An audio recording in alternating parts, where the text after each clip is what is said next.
오늘 말씀 마가복음 7장 25절에서 30절 말씀입니다. 마가복음 7장 25절에서 30절 우리 함께 한 목소리 읽습니다. 이에 더러운 귀신 들린 어린 딸을 둔 한 여자가 예수의 소문을 듣고 곧 와서 그 발 아래에 엎드리니 그 여자는 헬라인이요 수로보니게의 족속이라. 자기 딸에게서 귀신 쫓아내 주시기를 간구하거늘 예수께서 이르시되 자녀로 먼저 배불리 먹게 할지니 자녀의 떡을 취하여 개들에게 던짐이 마땅치 아니하니라. 여자가 대답하여 이르되 주여 올소이다마는 상 아래의 개들도 아이들이 먹던 부스러기를 먹나이다. 예수께서 이르시되 이 말을 하였으니 돌아가라 귀신이 내 딸에게서 나갔느니라 하시매 여자가 집에 돌아가 본즉 아이가 침상에 누웠고 귀신이 나갔더라. 아멘.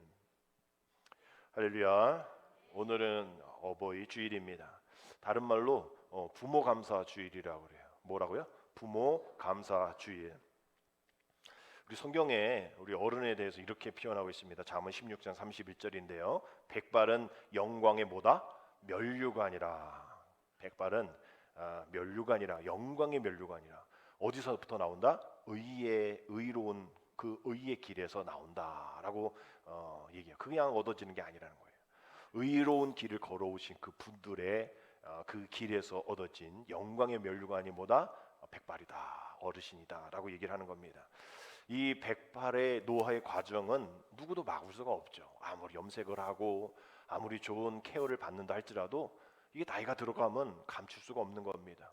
요즘 연예인들도 이렇게 뭐 얼굴 줌하면 막 이렇게 거부하는데 요즘 뭐 HD 요즘 SHD 엄청난 고화질의 카메라들이 너무 많으니까 신경 엄청 쓴다고 그러죠. 아무리 감추고 또 케어를 받아도 그 줌으로 인한 그러한 카메라에 감출 수가 없는 거예요. 그렇지만 성경은 우리에게 고린도후서 4장 16절에 이런 말씀으로 우리를 또 우리 노년에 계신 어르신들을 위로합니다. 우리가 그러함에도 불구하고 낙심하지 않아야 될 그 이유에 대한 것이죠. 왜? 우리의 겉사람은 낡아지지만 우리의 어떤 사람은 속사람은 날로 새로워지기 때문이다라고 얘기하는 거예요. 그런 의미에서 나이 들미란 어떤 시간을 잃어버리는 것이 아니라 오히려 새로운 시간을 얻는 그런 나이다라고 볼 수가 있겠어요. 조선 시대에 청려장이라는 지팡이를 부모의 나이에 따라서 이렇게 선물로 드렸다고 합니다. 그 당시에는 평균 수명이 많지 않기 때문에 50세부터 이제 제 나이네요. 50세부터 이 청려장 지팡이, 이 청려장이 이 명아주 이 뿌리를 뽑아서 그것을 삶아서 또 껍질을 벗겨서 또 막 갈아서 또 오칠을 해서 지팡이를 만드는 아주 탄탄한, 그래서 인터넷으로도 청려장 명아주 지팡이 20만 원 이렇게 팔더라고요. 그것도 비싸요. 5만 원부터 시작해서 막 몇십만 원짜리가 있는데, 하여튼 청아주라는 이 청려장 명아주라는 그 풀로 만든 그 한해살이 풀인데, 그걸로 만든 이 청려장 지팡이를 50세에는 자녀가, 또 60세에서는 또 그 마을에서, 또 70세에는 어떤 이제 나라 공동체에서, 그러다 마지막에는 여든이 되면 이제 왕이 하사를 했다라고 얘기를 합니다. 우리 교회에 오늘 꽃 드리고 선물 드리지만 청려장을 드리고 싶지만 또 너무나 노인 취급하는 거 아니야라고 얘기하실 수 있을 거예요. 다른 게 물어봤더니 몇 세 선물 드리세요? 그랬더니 70세? 용탕교회는 대부분 70세이시니까 우리 75세? 막 이렇게 얘기를 하시더라고요. 또 워낙 또 많은 어르신들이 등록이 되어 있는 교회니까요. 근데 우리 교회는 65세부터 요즘 조정도 늘 있었지만 65세부터 어르신 선물을 드립니다. 65세가 어른이야. 근데 제가 노인이라고 해서 드리는 게 아니라 우리 통계청에 의하면 65세부터 이 연령을 이렇게 잡거든요. 그래서 얼마 전에 나온 통계청 조사를 보면 이 65세 이상부터의 어르신들의 이 인구가 2023년에 943만 명으로 이제 되는 거예요. 이제 내년 그 후년은 이제 1,000만 명이 되어지는, 그러니까 뭐 우리나라 인구의 19% 정도, 20%니까 꽤 많은 인구가 우리 65세 이상 어르신들입니다. 이제 보면 2030년들 보면 1,300만까지 이제 우리가 저출산이고 또 어르신들이 더 건강해지셔 평균 연령이 늘어나니까 이 계속 늘어나는 거죠.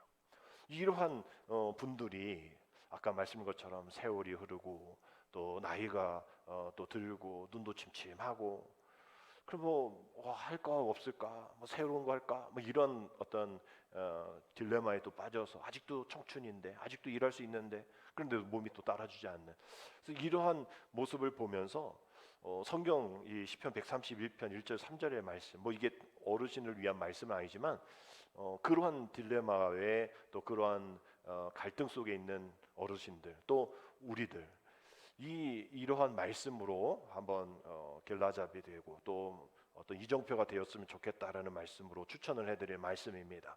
여호와여 내 마음이 교만하지 아니하고 내 눈이 오만하지 아니하며 내가 큰 일과 감당하지 못할 놀라운 일을 하려고 힘쓰지 아니하나이다.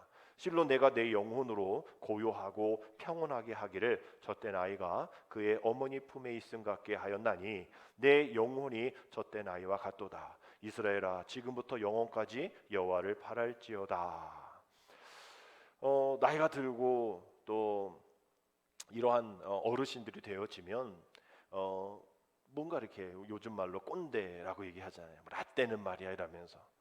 근데 우리가 그러지 아니하고 교만하지 아니하고 또 우리가 잘 안 보이는 그러한 노안에 있지만 그 눈이 오만하지 아니하고 내가 큰 일과 감당하지 못할 놀라운 일을 하려고 힘쓰지 아니한다라는, 뭐 내가 뭘 해야 되는데 뭔가 내가 새로운 걸 해야 되는데 그러지 말고 성경에 뭐라고 되어 있습니까? 그 영혼으로 고요하게 조용하게 평안하게 젖된 아이가 어머니의 품에 있는 것 같은 그런 평안함을 갖고 뭐 해라?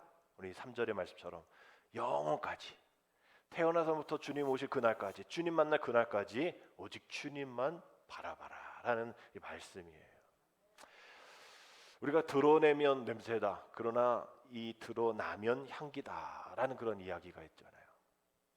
타인의 힘으로 전해질 어떤 스토리의 주인공으로 사시는 분들이 되어야 하겠다라는 것, 이것도 잠언 27장에 있는 말씀이에요. 잠언 27장 2절의 말씀 보면 타인이 너를 칭찬하게 하고 내 입으로는 하지 말며 외인이 너를 칭찬하게 하고 내 입술로는 하지 말지니라. 결국 우리 어르신들은 이런 것 같아요. 뭐 내가 뭐 어떻게 살았어, 내가 뭐 이렇게 안 해도 우리 주변에 있는 분들이, 자녀들이, 또 우리 교우들이 우리 교회 장로님, 우리 교회 권사님, 우리 교회 어르신들 이러신 분이에요, 이런 믿음의 분들이에요, 이렇게 칭찬하는 거죠. 주변에 아무 얘기하는데 내가 어쩌다 저쩌다 얘기하는 건 뭐 별로 효과가 없다라는 거예요. 그러니까 그렇게 하지 말고 외인이 너를 칭찬하게 해라, 타인이 너를 칭찬하게 해라. 그래서 오늘 어버이 주일을 맞이하여서 우리 어버이들이 또 우리 믿음의 자라는 세대들이 이러한 모습을 가지고 우리 어버이 어른들을 칭찬하고 또 우리 부모를 칭찬하는, 그래서 어떤 연예인들 프로를 보니까 자녀가 어떤 얘기를 좀 하는데 이런 얘기 하더라고요. 뭐 장례식 얘기였던 것 같아요. 장례식, 할아버지 장례식에 그 자녀들이 가잖아요. 손자들이 가는데 많은 이렇게 친구들이 왔었나 봐요. 그러니까 그 아빠한테 그 아이가 이런 거예요. 나도 친구를 많이 사귀어야지. 그러면서 이제 그거는 어린 아이의 이제 관점이잖아요. 그러면서 이렇게 얘기하더라고요. 할아버지는 아빠를 잘 키웠네. 할아버지는 아빠를 잘 키웠어. 그러니 친구가 많지. 친구가 많지. 그러니까 그 얘기를 듣고 아빠가 막 우는 거예요. 또 거기에 있는 패널들, 연예인들도 막 우는 거예요. 할아버지가 아버지를 잘 키웠네. 우리도 잘 크겠네. 뭐 이런 얘기잖아요. 잘 커야죠. 누가 뭐 내가 이렇게 잘 컸어가 아니라 그런 걸 보면서 잘 컸네. 잘 컸네. 자녀들한테 그 얘기 들으면 얼마나 아버지가 가슴이 뿌듯할 거야. 뭐 다른 것 아무것도 없어도 온 천하를 얻은 것 같은 그러한, 누가 인정하지 못해도 자식이 자기를 인정하면, 누가 인정하지 않아도 교회 목사님이 여러분들 인정하면, 누가 뭘 하지 않아도 성도가 목사를 인정하면 그것만큼 더 좋은 칭찬 그게 없는 거예요. 내가 뭐 어쨌다, 내가 뭐 했다 얘기할 필요가 없다는 거예요. 그냥 존경해달라고 하면 안 된다는 거예요. 존경받을 만한 그러한 모습들이 있어야 된다는 거죠. 우리 이번 주 수요일은 또 하나의 기념일이 있죠. 그분 오신 날 말고 스승의 날이잖아요. 그래서 작년인가, 올해 저번 달인가 그 전국의 이 선생님들 유초등부부터 중학교 뭐 선생님들 만 한 1,000명 정도한테 설문조사를 했대요. 당신이 선생님이신데 교사인데 그 직업이 지금 이 나라 우리나라의 사회에 존중받는 직업이라고 생각하십니까? 그렇다 하시면 체크, 그렇지 않다 하시면 여기 체크. 그래서 몇 퍼센트가 우리 선생님들 11,000명의 선생님들 전부는 아니지만 설문에 참여한 11,000명의 선생님들 중에 이 사회가 우리 교사를 또 잘 존중하면서 내가 존중받고 교사를 하고 있다라고 체크가 됐을 거라고 생각하세요? 몇 퍼센트? 50%. 정확하게 말씀을 안 해주셨지만 5%죠. 100명 중에 5명 중 4.8%인가 500명 정도 존중받고 있다고 체크한 거예요. 100명 중에 95명은 나 존중받고 있지 않아요. 요즘 뭐 신문에 뉴스에 그 학부모 또 그 학생들 또 뭐 자살 선생님 이런 얘기들 많죠. 이게 현실인 거죠. 그래서 지금 뭐 전에 교대에 들어가기 되게 어려웠는데 요즘 뭐 교대 뭐 6등급도 가나 뭐 이런 얘기하죠. 근데 교대 나오면 또 학교를 못 가는 거예요. 학생들이 없으니까 또 학교가 줄고 반이 줄고 또 그 뭐 서울 하면 서울만 가야 되나 보죠. 근데 서울에도 뭐 몇백 명이 작년에도 못 들어가고 있으니까 졸업을 해도 학교를 못 들어가는 뭐 이런 어려움들이 있는 거예요. 정말 위대한 존중받아야 될 교사들이 존중받지 못하고 있는 사회. 뭐 부모도 마찬가지죠. 뉴스에 보면 자식이 어땠다, 부모가 어쨌다, 이런 사건 사고, 뭐 재산이 어쨌다, 뭐 이런 얘기들이 비일비재하게 쏟아지고 있는 것. 아마 부모님에게도 자녀들이 당신을 존중한다고 여기십니까? 만약에 교회에서 성도들이 목사님을 존중한다고 여기십니까? 라고 설문조사하면 목사님하고 부모님은 그래도 사랑하는 마음이시니까 막 50% 넘게 쓸 거예요. 제가 볼 때는. 근데 이건 교사는 뭐 그런 거 아니니까 정확하게 썼겠죠. 존중받지 못하고 있는 이 사회, 이 세대 가운데에 우리 성경은 부모는 존중받아야 될 마땅한 존재다라고 얘기를 하고 있습니다. 그것이 약속 있는 첫 계명이다라고 얘기를 해요. 왜냐하면 이 부모를 통해서 하나님의 생명이 흘러가기 때문이라는 거죠. 그래서 칼바트 신학자가 유명한 이런 얘기했죠. 부모는 하나님의 대리자다라고 해요. 그 생명이라는 것. 우리에게 생명을 주셨잖아요. 근데 누굴 통해 생명을 주십니까? 우리 부모, 특별히 어머니를 통해서 생명을 우리에게 허락하여 주시는 거예요. 그러니까 우리가 하나님을 공경하고 생명이신 하나님을 공경하듯이 우리 부모를 공경하는 것은 당연하다라고 얘기하는 거예요. 그래서 제가 효에 대한 그 한자, 어버이 친자에 대한 말씀을 드렸는데 이거는 늘 말씀을 드려도 아깝지 않은 이야기인 것 같아요. 그래서 어버이 친자를 보면 나무 목자 위에 설립자 있고 옆에 볼견자가 있습니다. 이게 뭐냐면 어머니 아버지는 나무 위에서 뭔가를 본다는 거예요.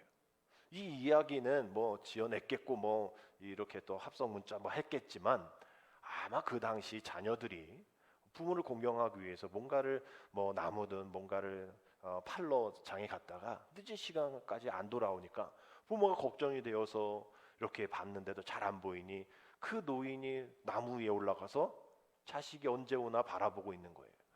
그러니까 그 모습이 어머니다. 근데 옆에 있는 이 효자는 아들 자자가 밑에 있고 노인 노자가 위에가 있단 말이에요. 그러니까 아들이 어머니 아버지를 노인을 업고 가는 것을 효라고 얘기하는 거예요. 그러니까 이렇게 가다 왔더니 또 부모를 위해서 뭔가 또 사고 빨리 저녁 진지식사 해드려야지 이렇게 오는데 어머니 아버지가 저 위에서 아들아 뭐 수고했어 이러는 거예요. 근데 위험하니까 어머니 빨리 내려오세요. 아버지 얼른 내려오세요. 이게 이제 또 위에 오래 가셨으니까 또 다리 절고 막 쩔뚝거리니까 아버지 와보세요. 지금까지 기다리셨어요. 막 이랬던 모습을 또 이렇게 업어가고 어깨에 또 업고 가는 그런 모습을 이제 효라고 이제 보는 거예요.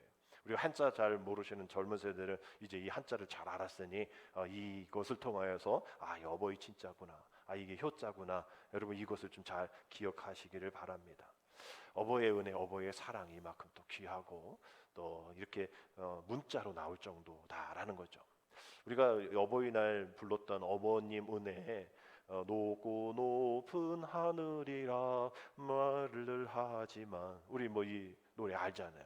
근데 원래 이게 찬양입니다. 어린이 찬송가 370장에 원래 3절까지 나와 있는 찬양인데, 이게 너무 유명하다 보니까 이게 지으신 분이 작사 작곡하신 분이 다 목사님이십니다. 윤춘병 목사님이 작사하셨고, 또 박지연 목사님이 또 작곡하셨는데, 많은 그 찬송, 어서 돌아오 그 찬양하고 지금까지 지내온 거, 이분도 이것을 작곡하셨고, 또 눈을 들어 하늘 보라, 이거 다 작곡하신 분이 이제 박지연 목사님인데, 이 박지연 목사님 제가 잘 모르지만 이 작사하신 윤춘병 목사님은 우리 동부연의 초대 감독님이십니다.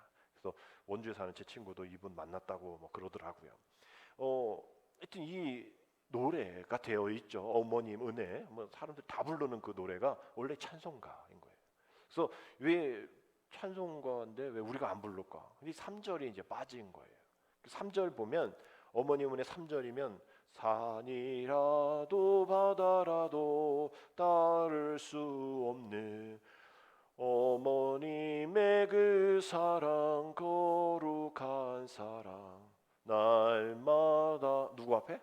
주님 앞에. 요것 때문에 이제 3절이 빠진 거예요. 주님 앞에 감사드리자, 사랑의 어머님을 주시는 은혜를. 이 3절이 되게 중요하잖아요. 어머님께 그렇게 어머님의 그 노래, 어머님께 감사해야 되는데 왜 감사하냐? 삶마다 주님 앞에 감사해야 될 이유는 그 사랑의 어머니를 우리에게 주셨기 때문에. 이 구절이 이제 거기엔 없단 말이죠. 그러니까 이거를 찬송가로 빨리 들어와야 되는데 이 찬송가 옆에서 좀 일을 안 하는 것 같아요. 3절을 딱 껴가지고 딱 찬송가를 넣어야 하는데 말이죠. 어린이 찬송가에는 지금도 있는지 모르겠지만 어른 찬송가에도 올라와야 될 것 같다라는 생각하게 됩니다. 하여튼 이렇게 어머니의 노래가 찬송가고 이것을 지으신 작곡 작사가 다 목사님이시다라는 것을 기억하면서 우리가 이렇게 어머님의 은혜를 또 기억하면서 나를 주님 앞에 나가게 하신, 또 믿음의 유산을 주신 부모님께 감사하는, 하나님 그 주신 하나님을 감사하는, 또 우리의 최대의 효도는 아직 믿지 않는 부모님들을 우리가 하나님을 소개하고 하나님을 영접할 수 있는 것이 가장 큰 효도라는 것을 기억하시고, 아니 나는 뭐 부모님 다 돌아가셔서 안 계신데요. 우리 영적인 아버지 계시잖아요. 영적인 아버지께 더 열심히 효도하는 것이 우리 믿음의 사람들이 가져야 할 효의 덕목이다라는 겁니다. 우리 아까 불렀던 요게벳의 노래, 모세를 갈대 상자에 떠나보내는 그 어머니의 마음, 심정을 담은 노래인데, 그 우리의 참주신, 거기에 있다, 우리의 참주이신, 우리의 아버지신 하느님 앞에 손에 맡긴다라는 그 표현이에요. 그것을 떠나보내면서 자기가 다 계획한 게 아니잖아요.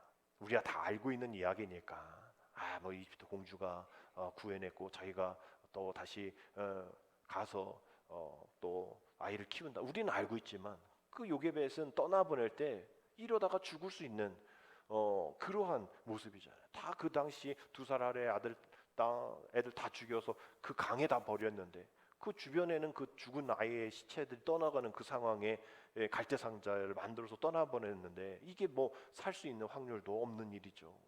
그런데도 불구하고 하나님 앞에 모든 것을 맡긴다. 왜? 나의 삶의 참 주인이시기 때문에, 나의 아버지시기 때문에 그 아버지를 믿고 내가 보낸다. 그래서 결국은 모세가 죽지 않았잖아요. 결국 그렇게 흘려보냈더니 그 나의 가장 소중한 것을 내 계획이 아닌 하나님의 계획으로 흘러내보냈더니 우리의 표처럼 축복의 통로가 되어지는 삶. 그래서 이스라엘 백성을 구원하는 그러한 지도자가 되어지는, 그래서 이 흘러보내졌더니 끊어졌더니 하나님이 다시 붙이셨을 때 그 마지막까지 그 아이를 붙잡고 또 뽀뽀하고 그 아이와 눈을 맞추고 떠나보냈던 그 안타까움의 끝이 이제 이 이후에 그 아들에게 이제 젖을 물리는 유모가 됐잖아요.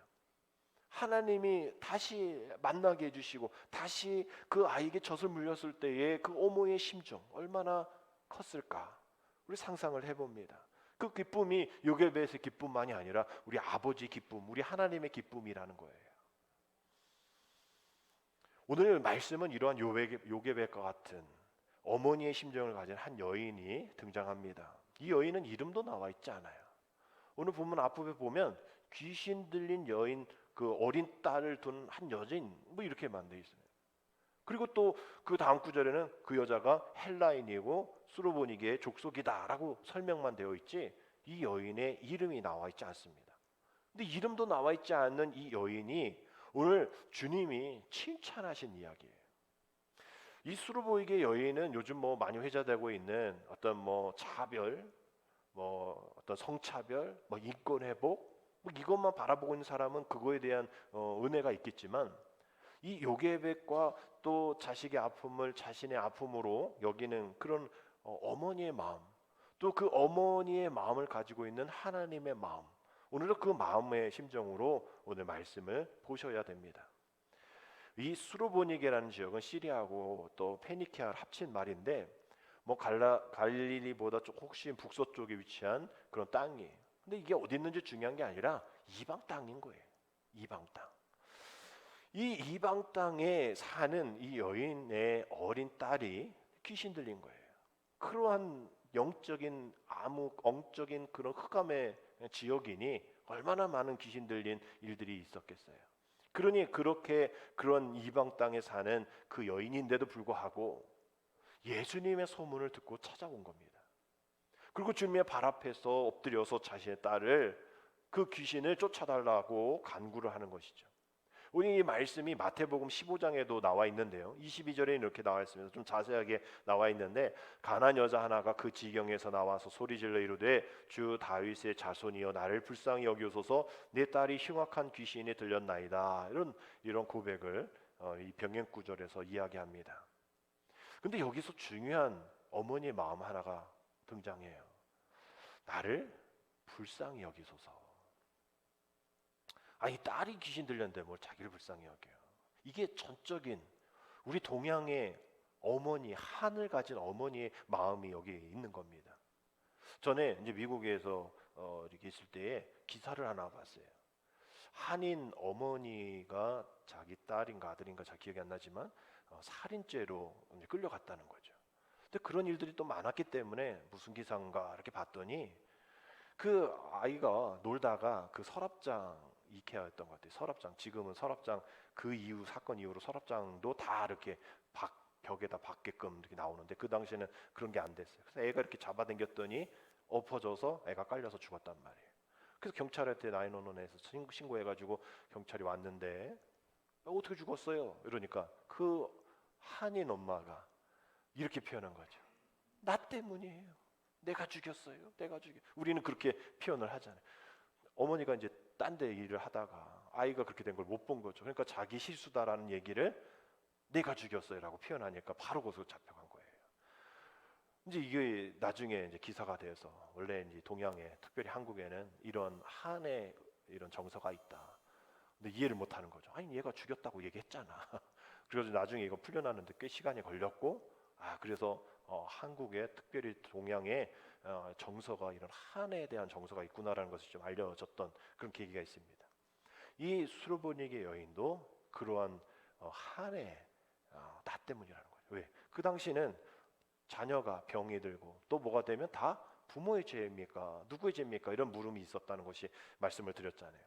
자기 죄인 것 같다는 거예요. 나 때문인 것 같은 거예요. 그러니 나를 불쌍히 여겨달라고 고백하고 있는 거예요. 그때나 지금이나 자식의 아픔이 부모의 아픔인 겁니다. 근데 주님이 그러려고 이 땅에 오신 거잖아요. 우리들의 고통이 너무나 마음 아프셔서 아버지 하나님께서 아들을 이 땅에 보내주신 그 마음, 주님이 모르실 리가 없는데도 불구하고 또 이렇게 여인이 뻣뻣하게 서가지고 고쳐주려면 고쳐주고 할 수 있으면 하시고가 아니라 무릎을 꿇고 발 아래 엎드려서 막 간구했잖아요. 눈물 흘리면서 간구했을 거예요. 그 예수님은 전에 뭐 혈루병 걸린 여인도 고쳐주셨고 뭐 야이로의 딸도 고쳐주셨고 많은 고쳐주심이 있었는데 그때는 아무 말 안 하시다가 27절 보니까 예수님께서 이런 말씀하셨죠. 자녀로 먼저 배불리 먹게 할지니 자녀의 떡을 취하여 개들에게 던짐이 마땅하지 않다. 거절하신 거예요 지금. 아니 거절을 하실 수 있죠. 근데 왜 거절하시면서 설명하시면서 왜 개까지 동원합니까? 왜 여인을 개 취급하세요? 우리를 당황하게, 그 옆에 있는 사람을 당황하게 만들기 충분한 주님의 태도입니다. 만약에 이런 일들이 오늘 교회 안에 있었다?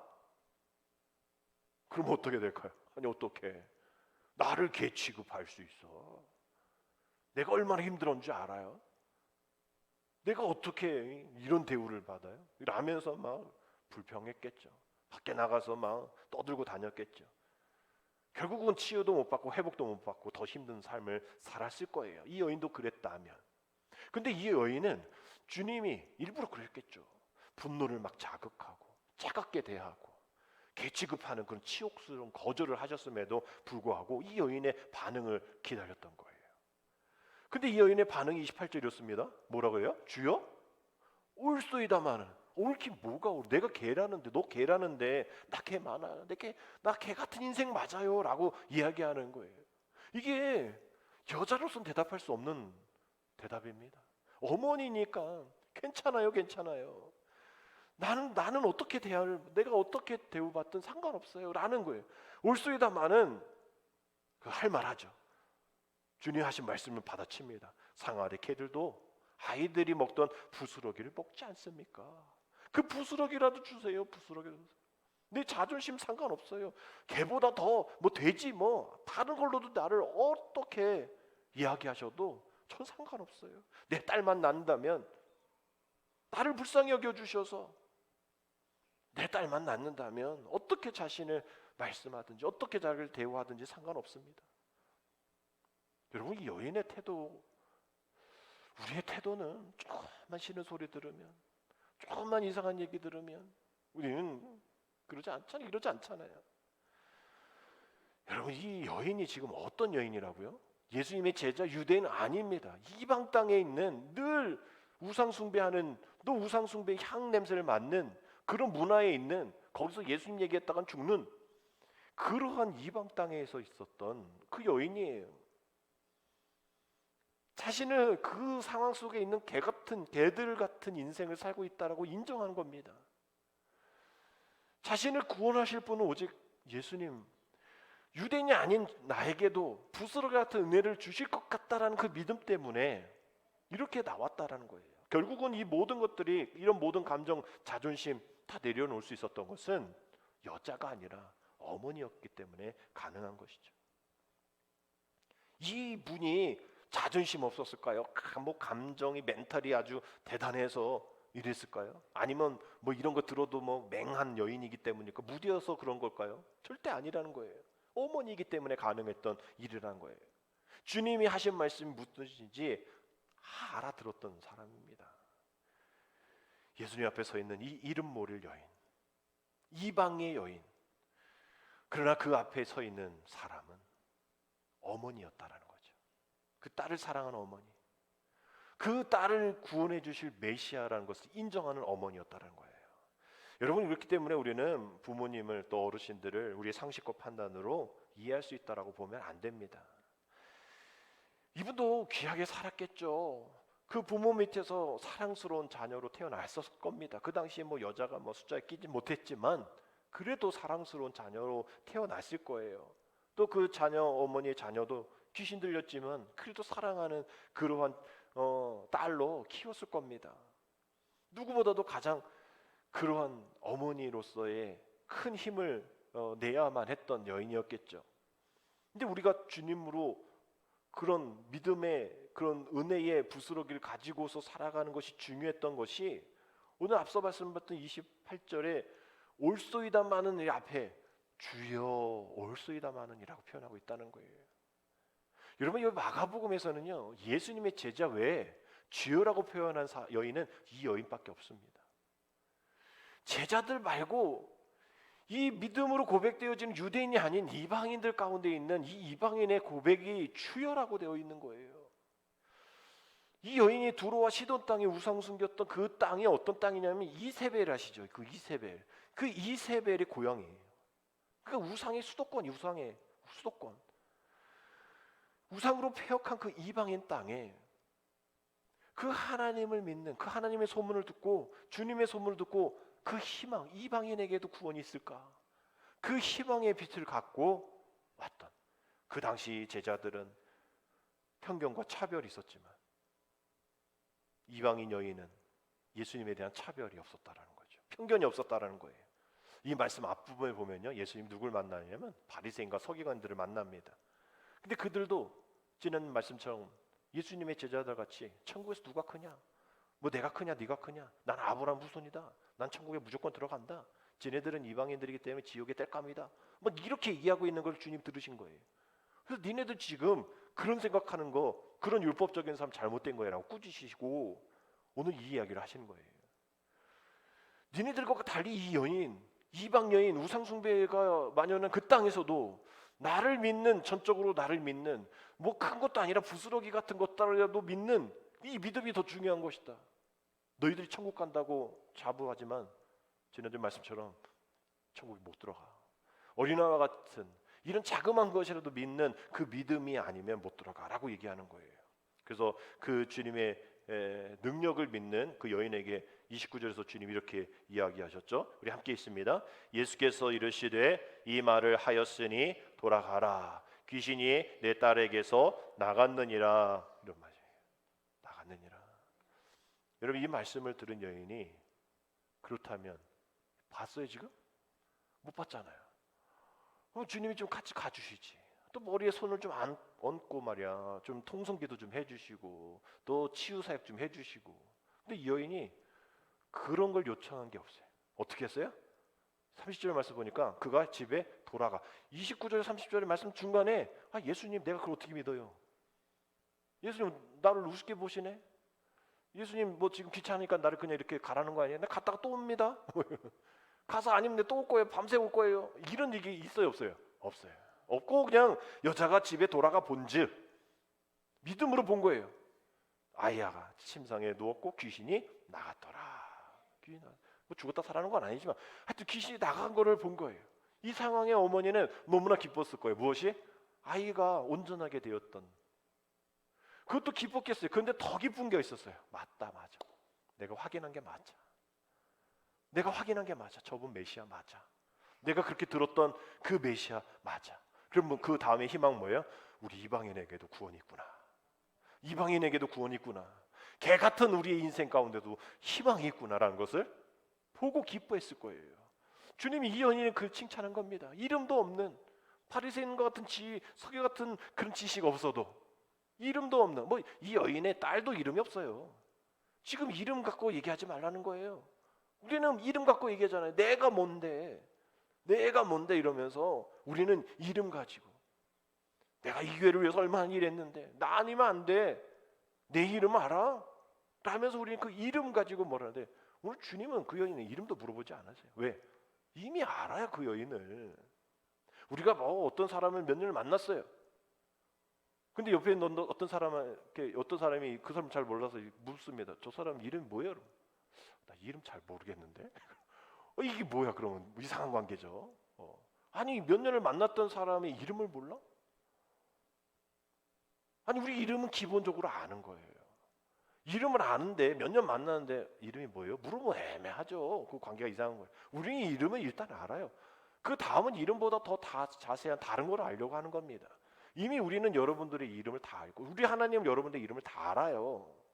그러니까 우리가 내 이름이 어떻는데 라고 내세울 이유가 없는 겁니다. 우리 교회 안에서 우리 세상 안에서는 이미 우리는 이름을 알고 계세요. 그래서 우리는 고린도서 6장 9절에 뭐라고 되어 있어요? 무명한 자 같으나 유명한 자다라고 얘기하잖아요. 누가 내 이름을 알아주는 게 중요한 게 아니라는 거예요. 주님은 이미 나를 알고 계시기 때문에 내 이름을 드러내려 할 필요가 없다라는 거죠.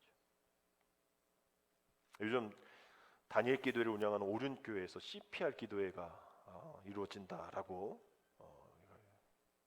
이 기독신문에 나오더라고요. 그럼 CPR 우리 아시죠? 심폐소생술. 그 CPR이 의학 용어인데 이 CPR, cry 눈물, pray 기도, revive 부활. 이 약자를 통해서 눈물로 기도하는 부모가 있는 가정과 눈물과 기도로 기도하는 교회가 눈물과 기도로 주님 앞에 나가는 자녀가 리바이브, 부흥한다, 부활한다, 다시 회복된다 라는 그러한 의미가 담겨져 있는 겁니다. CPR 기도, 우리 부모가 우리가 해야 하겠고, 누가 알아주진다 안 할지라도 나의 눈물, 나의 기도, 나의 모든 것 다 주님이 알고 계시는 거예요. 그러니 그 알고 계시는 우리에게 이런저런 시험도 주시고, 때로는 고난도 주시고, 또 어려움도 주시고, 거부함도 주실 때에, 기도의 응답도 없을 때에 우리는 하나님 왜 이러십니까? 하나님 나 누군지 몰라요? 내가 뭐 했는지 몰라요? 모르셔서 그런 것이 아니라는 거예요. 우리는 그것에 대해서 우리가 스탑하고 우리의 모든 것을 다 주님 앞에 갈대상자에 가장 소중한 것을 내어드리면서 나의 계획이 없습니다, 하나님의 계획입니다, 나의 모든 삶의 주인 주님이시라는 그 고백을 듣고 싶으신 거예요. 우리 주님의 그 고백을 듣기 전까지는 우리는 늘 고난이 있을 수 있고 늘 어려움이 있을 수 있어요. 그럴 때도 우리는 늘 CPR 기도를 해야 합니다. 날마다 우리가 울음이 있어야 되고, 날마다 우리의 기도가 있어야 되고, 그래야 날마다 우리의 부활, 매일매일 내가 새로워지는 은혜가 있게 된다라는 것이죠. 오늘 어버이 주일을 맞이하여서 우리 어르신들 건강하시고, 또 우리 자녀들은 그 어버이를 잘 공경하는 것이 하나님의 명령임을, 하나님의 대리자이니 하나님의 형상을 받은 우리 부모, 우리들 하나님을 공경하는 것이 당연하듯이 우리 부모를 잘 공경하시고, 부모 공경엔 열심이지만 하나님 공경에는, 우리 영적인 아버지 공경함에는 소홀한다면 우리 아버지의 마음 또 어렵겠죠. 우리 오늘 이 여인의, 수르보니게여 이름 없는 이 여인의 그 마음과 같은 그 마음을 가지고, 요게벳과 같은 그 마음을 가지고, 우리 자녀를 사랑하는 그런 마음을 가지고 우리 하나님 앞에 CPR 기도로 나아가길 원합니다.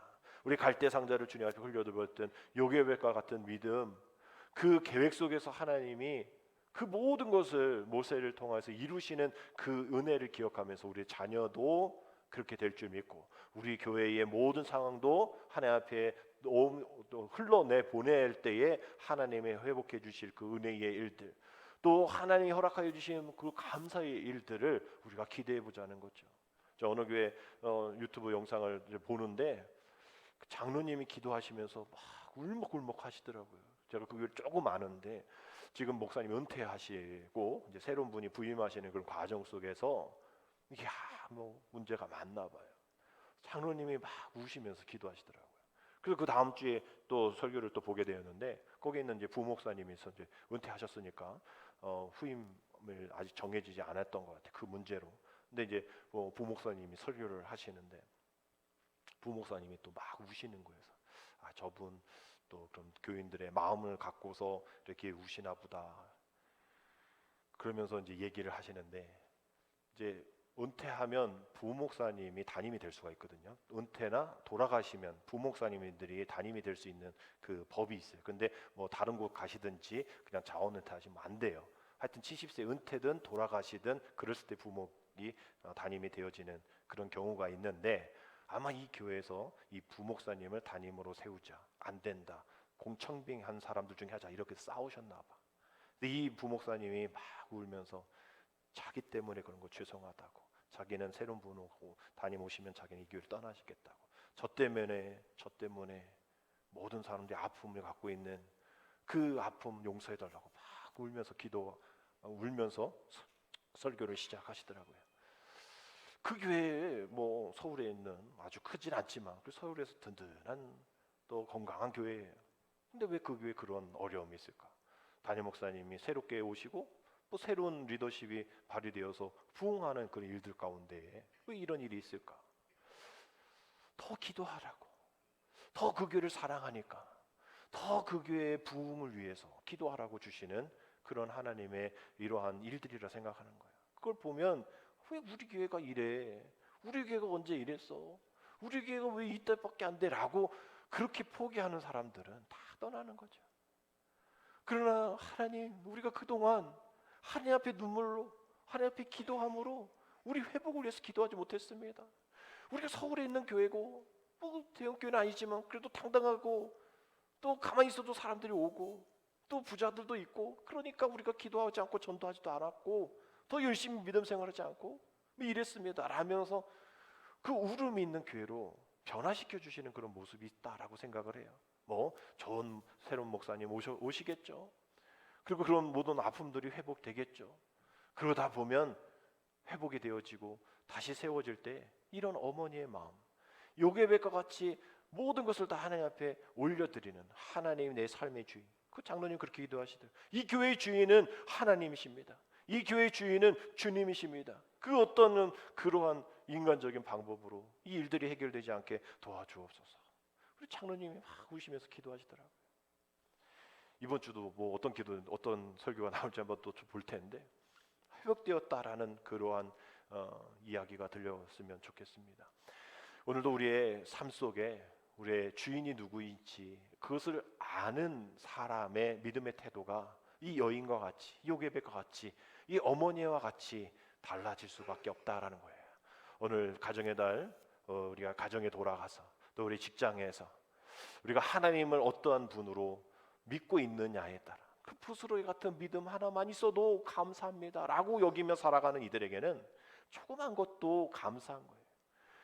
없는 것 보고 불평하지 않고 있는 것에 감사하는 사람이 되어지게 된다라는 겁니다. 우리의 삶이 그런 삶이 되어서 우리의 모든 삶의 주인이신 그 주인이신 아버지, 우리 아버지를 공경하는 그런 육신의 아버지, 육신의 부모님을 공경하는 것에서 우리 이제 더 나아가 우리의 영의 아버지를 공경하는 그러한 믿음으로 나아가는 우리 모두가 되어지기를 주님의 이름으로 축복합니다. 기도드립니다. 하나님, 지극한 사랑으로 우리에게 가정을 허락하시어 부모와 자녀들이 이 땅에서 작은 천국을 이뤄가게 하시니 감사드립니다. 가정과 교회를 통해 하나님의 거룩하심을 덧입혀 주시고 그리스도를 본받아 사랑과 생명의 공동체를 이루게 하여 주옵소서. 축복에 어울리는 습관과 실천들이 우리의 가정 또 우리 교회 가운데 있게 하여 주셔서 오늘 여인과 같이 고통에서 평안으로 넘어가는 은총의 다리가 되어지는 믿음의 부모들이 다 되어질 수 있도록 하나님 끝까지 주님만 바라보게 하여 주옵소서. 예수님의 이름으로 감사하며 기도드립니다. 아멘.